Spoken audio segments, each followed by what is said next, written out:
أعوذ بالله من الشيطان الرجيم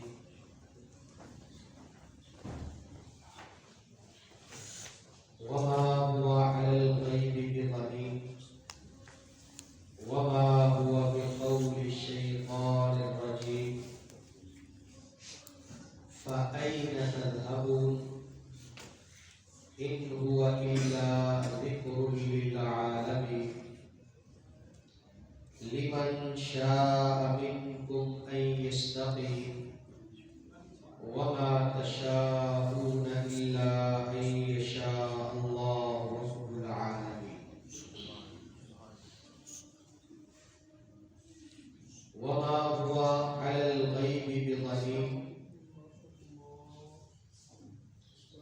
اور یہ آپ کے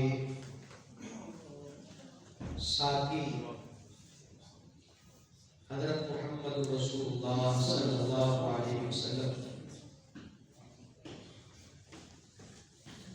خیر کے حاصل کرنے پر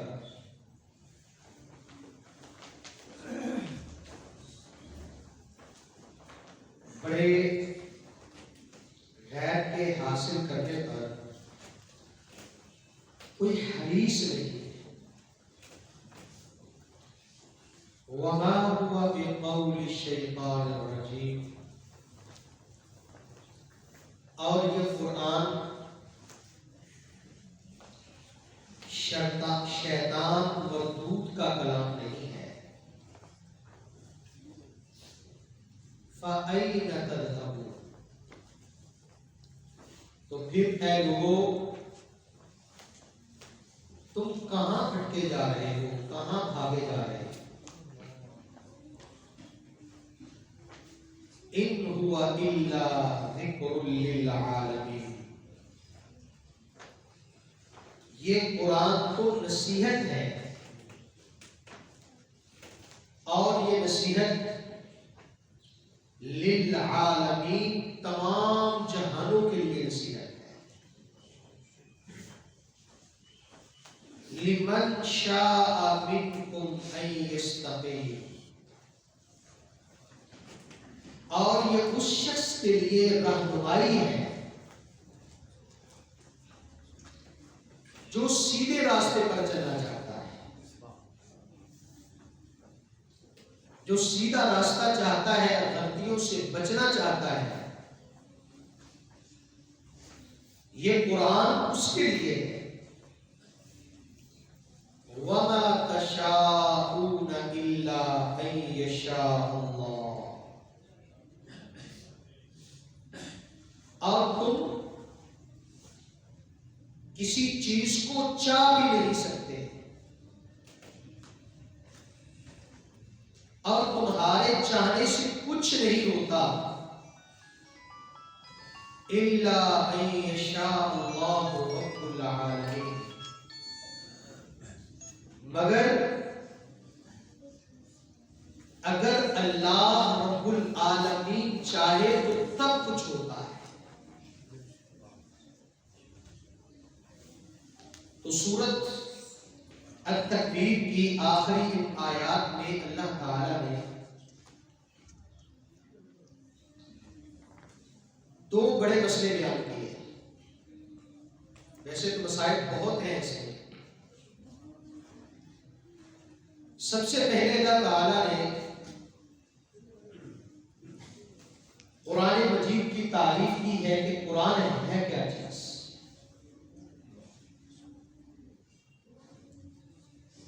اور پھر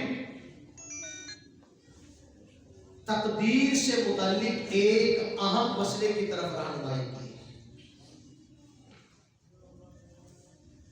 تو سب سے پہلے قرآن مجید کے سلسلے میں اللہ تعالی نے یہ بتایا کہ یہ قرآن اللہ کا کلام ہے اور لوح محفوظ سے لانے والا کوئی جن کوئی شیطان نہیں ہے بلکہ اللہ کا وہ پاک باز اور مقدس فرشتہ ہے جو اللہ کی نگاہ میں بڑا امانت دار ہے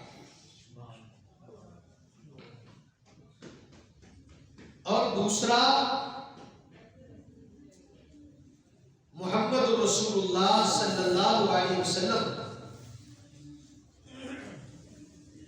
جو اس فرشتے سے قرآن لے کر تمہیں سناتے ہیں، ان کی امانت داری، ان کی دیانت داری، ان کی صداقت پر تو خود تم گواہ ہو۔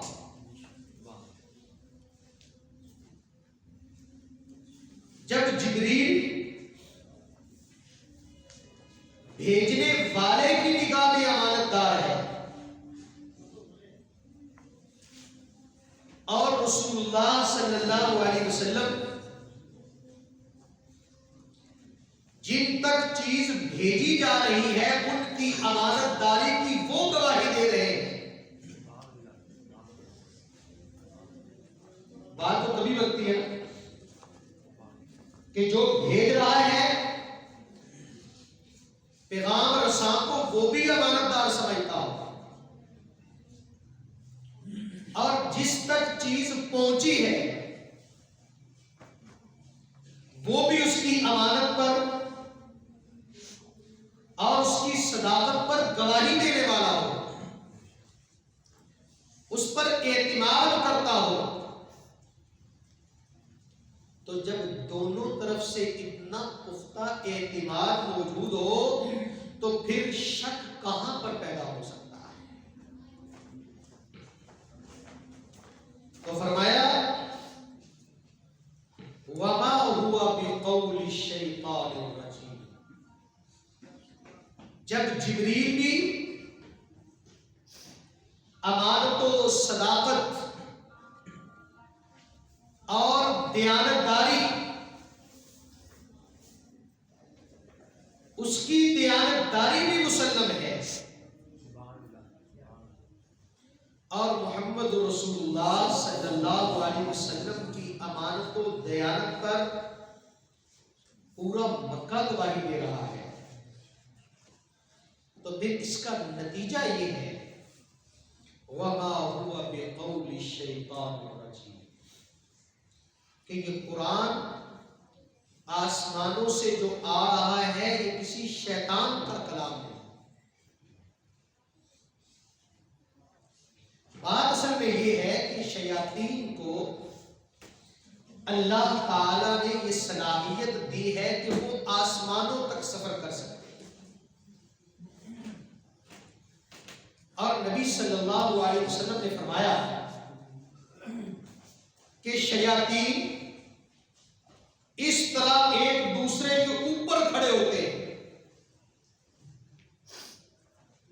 اور ایک دوسرے کے اوپر کھڑے ہو کر وہ آسمانوں تک پہنچ جاتے ہیں۔ اور آپ کو یہ میں نے گزارش تو کی تھی کہ آسمان کتنا بڑا ہے، یہ ہماری زمین اس کے مقابلے میں اس طرح ہے جس طرح ایک صحرا میں چھلا بڑا ہوتا ہے۔ تو یہ شیاطین آسمانوں میں مختلف جگہوں پر چھپ جاتے ہیں اور چھپ کر فرشتوں کی گفتگویں سنتے ہیں، اور قرآن مجید کے نزول سے پہلے تو ان کو عام آزادی تھی کہ وہ آسمانوں پر جاتے اور فرشتوں کی باتیں سنتے، اور پھر جس جس شیطان کا جس پیر سے، جس فقیر سے، جس نجومی سے رابطہ ہوتا تو اس پیر اور نجومی کو وہ آسمان کی خبریں لاتے ہیں۔ اب وہ آسمان سے آئی ہوئی خبریں ظاہر بات ہے وہ سچی ہوتی تھی، تو وہ آگے پھیلاتے، اور اس کے ساتھ جب وہ خبریں سچی ہوتی تو جن باتوں کا انہیں پتہ نہیں ہوتا تھا ان کے بارے میں بھی جب لوگوں کو کہتے تو لوگ یقین کر لیتے، اور آج بھی ایسا ہو رہا ہے کہ ان کی ایک آدھ بات سچی ثابت ہوتی ہے تو ان کے 100 جھوٹ بھی ساتھ چل جاتے ہیں، جھوٹوں پر کوئی دھیان ہی نہیں دیتا۔ تو جب نبی صلی اللہ علیہ وسلم نے نبوت کا دعویٰ کیا اور آسمان کی خبریں لوگوں کو بتانی شروع کی، تو لوگوں نے یہی کہا کہ یہ بھی کوئی نجومی ہے، کوئی کاہن ہے جو آسمان کی خبریں ہمیں بتا رہا ہے۔ اور جس طرح کاہنوں اور نجومیوں کے پاس شیاطین آسمان کی خبریں لے کر آتے ہیں، تو اسی طرح محمد صلی اللہ علیہ وسلم کے پاس بھی شیاطین ہیں جو آسمان کی خبریں لا کر بتاتے ہیں۔ تو لوگوں نے نبی صلی اللہ علیہ وسلم کو جوڑ دیا کس کے ساتھ؟ نجومیوں اور کاہنوں کے ساتھ، اور پیروں اور فقیروں کے ساتھ، اور قرآن کو جوڑ دیا ان کی باتوں کے ساتھ۔ تو اللہ تعالی نے فرمایا کہ قرآن کسی شیطان اور جن کے واسطے سے آ ہی نہیں رہا، اور یہ وہاں سے آ رہا ہے جہاں پر شیاطین کی رسائی نہیں ہے۔ قرآن مجید کے نزول سے پہلے اللہ تعالی نے جنوں کے آسمانوں پر جانے پر پابندی لگا کہ اب کوئی جن آسمانوں پر نہیں جا سکتا۔ جگہ جگہ پر فرشتوں کے ناکے لگا دیے، پیرے مقرر کر دیے کہ کوئی جن اب اوپر نہیں جا سکتا۔ تو سورۃ جن میں اس کی تفصیل موجود ہے۔ جن کہتے ہیں کہ جب ہمارا راستہ اوپر جانے کا بند کر دیا گیا تو ہم بڑے پریشان ہوئے کہ وجہ کیا ہے، آسمان پر ہمارا صدیوں سے ہم جا رہے تھے، یہ پابندی کیوں؟ تو اب جن جو ہے یہ اس کے لیے زمین میں پھیلے کہ دیکھیں کہ زمین والوں کے لیے اللہ نے یہ نیا فیصلہ کیوں کیا۔ تو جنوں کی جماعتیں بکھر گئی، ٹولیاں بن کے دنیا کے مختلف علاقوں میں پھیل گئی کہ تلاش کریں کہ ہو کیا رہا ہے، دنیا میں نئی چیز کیا آئی۔ تو ان ٹولیوں میں سے ایک ٹولی عرب میں گئی، وہ تلاش کرتے جا رہے تھے کہ ایک موقع پر انہوں نے نبی صلی اللہ علیہ وسلم کو فجر کی نماز میں تلاوت کرتے سنا۔ تب ان پر یہ عقدہ کھلا کہ اصل بات یہ ہے کہ ایک نئی کتاب کی وحی شروع ہوئی ہے، تو اس وجہ سے ہمارا راستہ بند کر دیا گیا۔ پھر ان لوگوں نے قرآن سنا جس کا تذکرہ سورۃ جن کے اندر ہے اور سورۃ احقاف کے اندر ہے، اور وہ لوگ مسلمان ہوئے، اور پھر انہوں نے اپنے قبیلوں کو جا کر اسلام کی دعوت دی، ان میں بہت سارے لوگ مسلمان ہوئے۔ تو اللہ تعالی نے فرمایا کہ محمد صلی اللہ علیہ وسلم وما هو علی الغیب بضنین، کہ جس طرح تمہارے پیر فقیر کاہن یہ غیب کی باتیں تلاش کرتے پھرتے ہیں، انوکھی باتیں تلاش کرتے پھرتے ہیں کہ جس سے لوگوں کو دھوکہ دے سکے، کبھی تم نے محمد صلی اللہ علیہ وسلم کو ایسا دیکھا ہے؟ تو عرب میں ایک پیر تھا جو اپنے آپ کو اس نے رب کہنا اور رازق کہنا شروع کیا۔ وہ کیا کرتا کہ صبح اپنے خاص نمائندوں کے ذریعے مختلف علاقوں میں کسی راستے میں مختلف جگہوں پر کھانے پینے کی چیزیں دبا دیتا، اور پھر اپنے اپنے ساتھیوں کو اور مریدوں کو کہتا کہ آج ہم نے فلاں علاقے میں جانا ہے.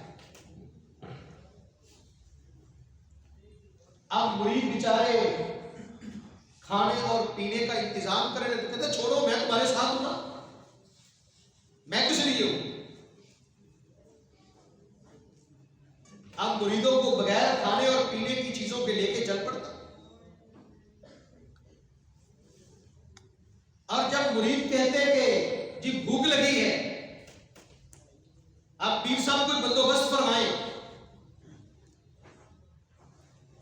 تو وہ اس جگہ پر جاتا جہاں پر اس نے چیزیں دبائی ہوتی تھی،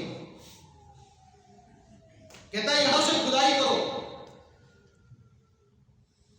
جب وہاں سے کھدائی کی جاتی تو وہاں سے وہ جو کھانا دبا ہوتا تھا وہ نکلا تھا. کہتا دیکھا ہے میں ہر جگہ پر تمہیں کھانا مہیا کرتا ہوں. ایک وقت آیا کہ اس نے خدا ہونے کا دعویٰ کیا. تو اس طرح کی یہ حربے، یہ ہتھکنڈے، یہ جھوٹ، یہ فرار اس وقت بھی چلتا تھا، آج بھی چلتا ہے، بھربلا چلتا ہے، سر عام چل رہا ہے، لوگ مان رہے ہیں. لیکن فرمایا کہ تم نے کبھی بھی محمد صلی اللہ علیہ وسلم کو ایسے کرتے نہیں دیکھا. تو جب وہ ایسے نہیں کرتے تو ان پر آنے والی وحی وہ بھی شیطان کی وحی نہیں ہے، وہ رحمان کی وحی ہے. تو جب رحمان کی وحی، رحمان کا قرآن، اللہ کی کتاب، اللہ کا پیغام تمہارے پاس موجود ہے، تو پھر سوال کیا فَأَيْنَ تَذْهَبُونَ، تم کہاں جا رہے ہو؟ یہ سوال آپ سب سے ہے، مجھ سے بھی، آپ سے بھی، کہ اس کو چھوڑ کر کہاں جا رہے ہو؟ قرآن تمہارے پاس موجود ہے لیکن تم اس کو چھوڑ کر اور تعلیم حاصل کر رہے ہو. اللہ کی حکمت موجود ہے، تم انسان داناؤں کے پاس بھاگتے پھر رہے ہو. آج ویڈیوز آئے گا، کوئی ویڈیو کلپ آ جائے کسی مشہور آدمی کا، کوئی اس میں اچھی بات ہو، تو منٹوں میں وہ پوری دنیا میں وائرل ہو جاتا ہے، پوری دنیا میں مشہور ہو جاتا ہے. بلکہ وہ یاد ہوگا یورپ میں ایک فلم بنی کہ 2012 میں دنیا کا اینڈ ہو رہا ہے، قیامت آ رہی ہے. وہ فلم لوگوں نے اتنی دیکھی کہ اس نے پچھلی فلموں کے سارے ریکارڈ توڑ دیے. میں نے کہا یارو فلم دیکھتے ہو، رب کا قرآن تو 1400 سال سے بتا رہا، اس کے بعد بھی تمہیں فلموں کی ضرورت ہے، اس کے بعد بھی تمہیں اور حکمتوں کی ضرورت ہے. آئین تذہبون، یہ تعلیم ہے، یہ حکمت ہے، یہ علم ہے، یہ سائنس ہے، یہ عقل ہے، یہ دانش ہے، یہ دولت ہے. اس دولت کو چھوڑ کے کہاں جا رہے ہیں؟ اس حکمت کو چھوڑ کر جھوٹے اور جعلی داناؤں کے پاس جاتے ہو.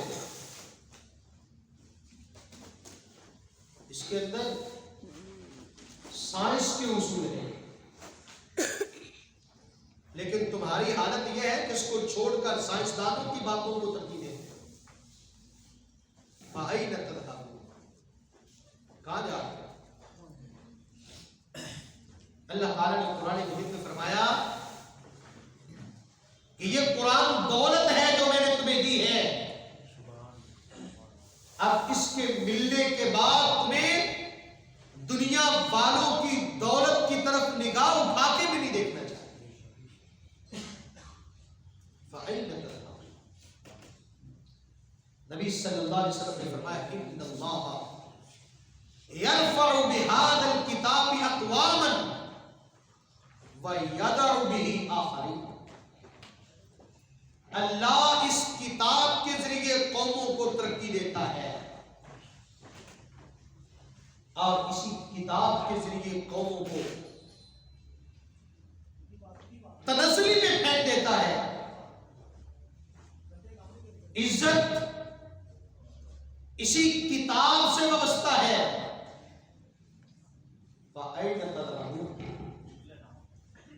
تم عزت کے لیے کہاں جا رہے ہو؟ ترقی کے لیے کن کو دیکھ رہے ہو؟